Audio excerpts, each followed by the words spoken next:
In the Amazon, the water can look calm until it steals control of your body. There's a fish down here that doesn't need teeth. It doesn't need claws.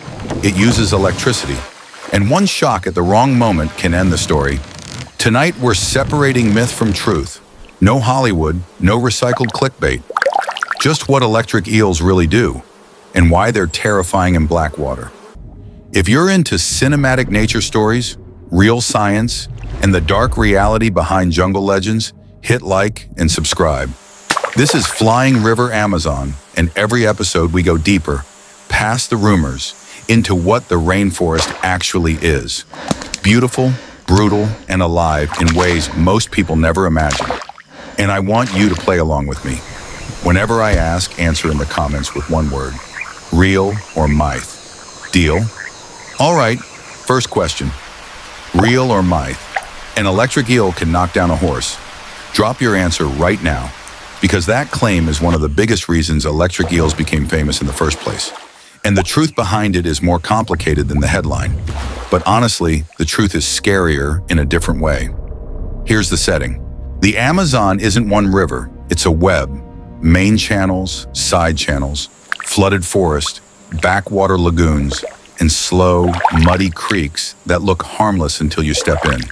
And the places electric eels thrive can be the creepiest of all: black water.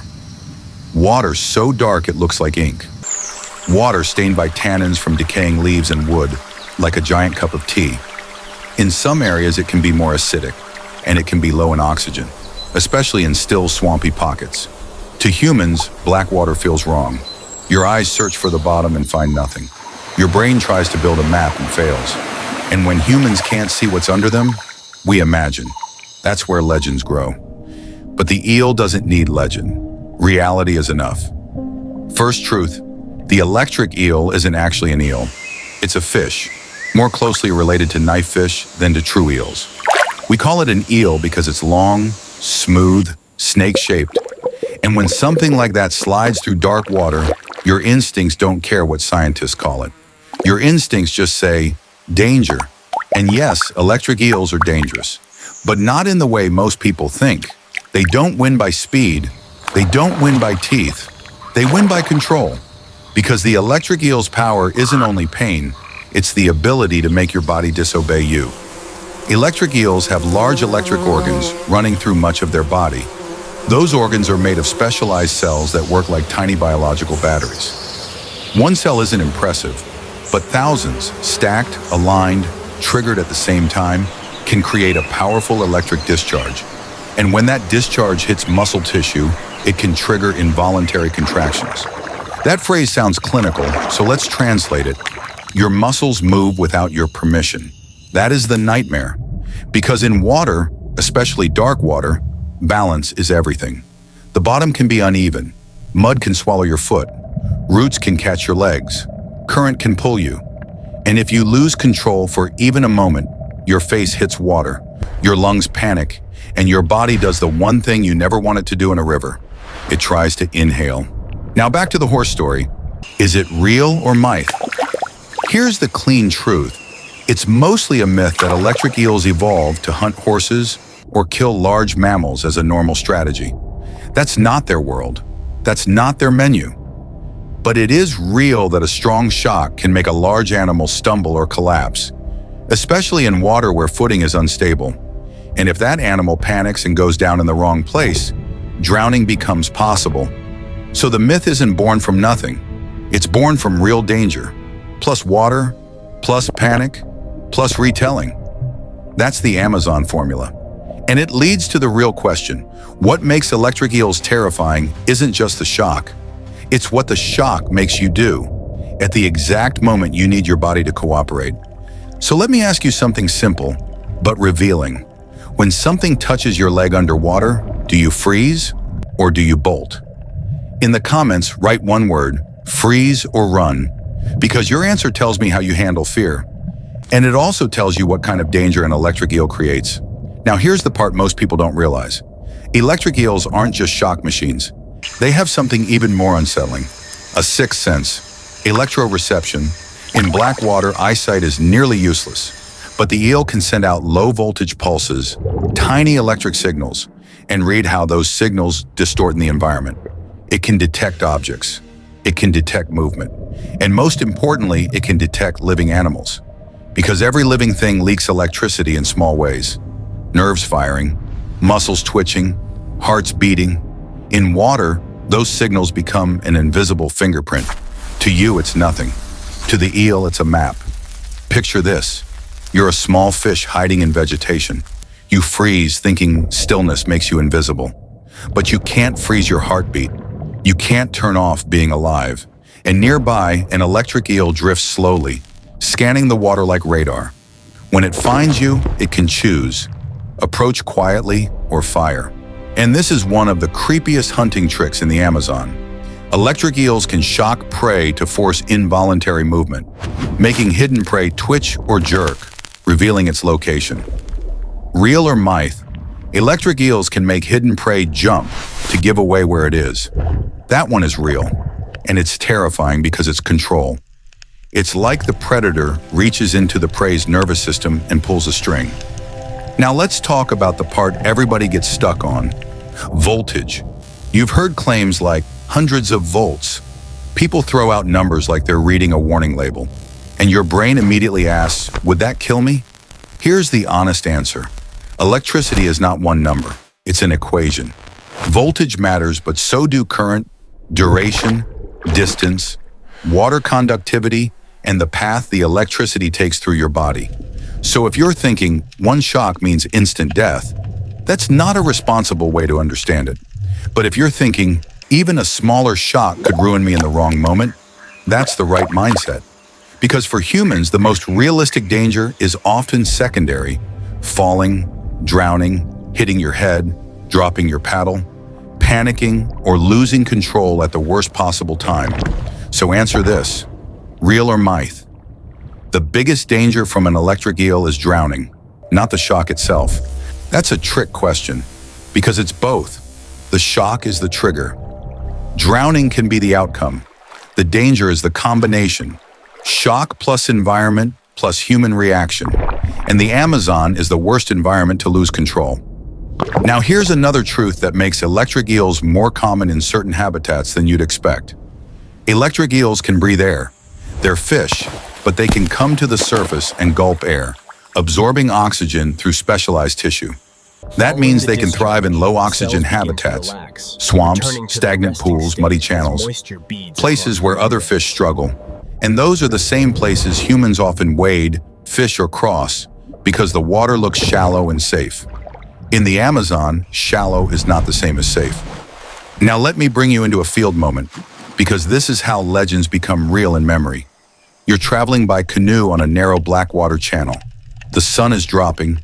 The forest becomes a wall of shadow. The canoe reaches a shallow stretch. Someone says you need to step out and pull it across. The water looks knee-deep. You step down. Mud swallows your boot deeper than expected. You shift your weight. Your other foot slides, trying to find stability. Then you feel something brush your calf. It's smooth, soft, rope-like. Your stomach drops. Your brain screams, snake. You tense. Your arms lift. You freeze, and that's when the eel fires. A jolt hits your leg and your muscles seize for a fraction of a second. Your knee locks, your balance collapses, you fall sideways. Your mouth hits water, your lungs try to inhale, and in that moment, it's not about the eel anymore. It's about whether you can get your airway above the surface and breathe. That's the real horror. The eel can turn a calm moment into chaos, not because it's a monster, because the Amazon multiplies small mistakes into big consequences. Here's a detail most people skip. After a shock, you might not even know what hit you.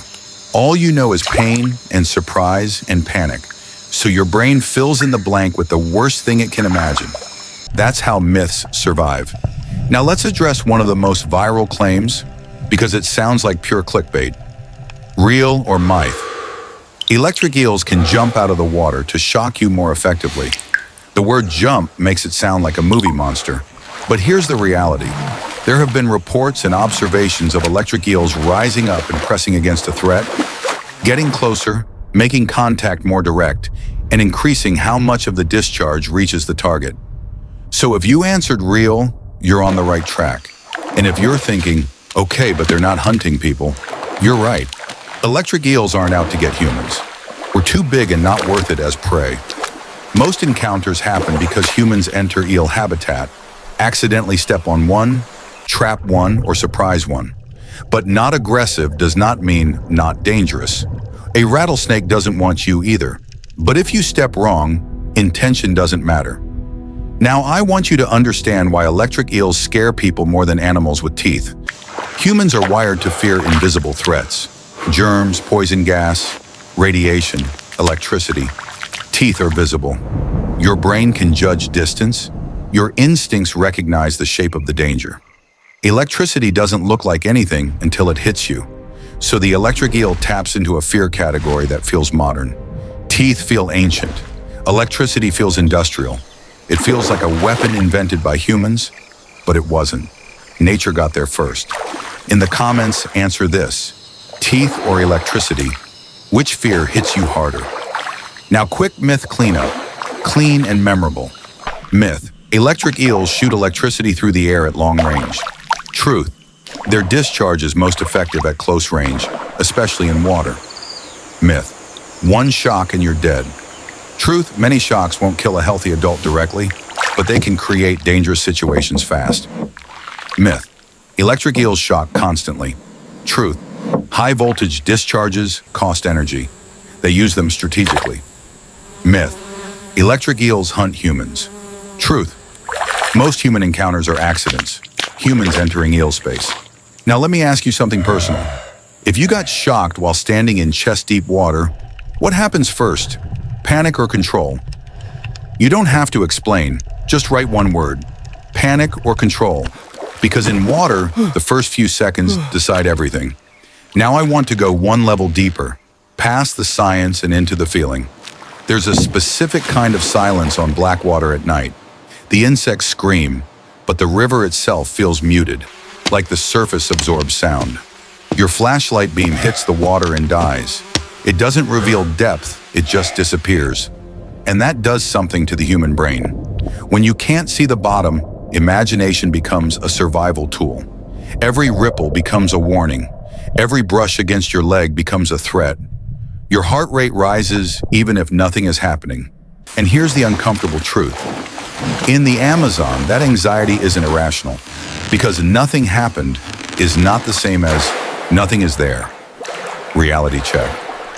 Most electric eel trouble starts in places people underestimate: shallow, muddy, slow-moving water, places where footing fails easily and panic starts fast.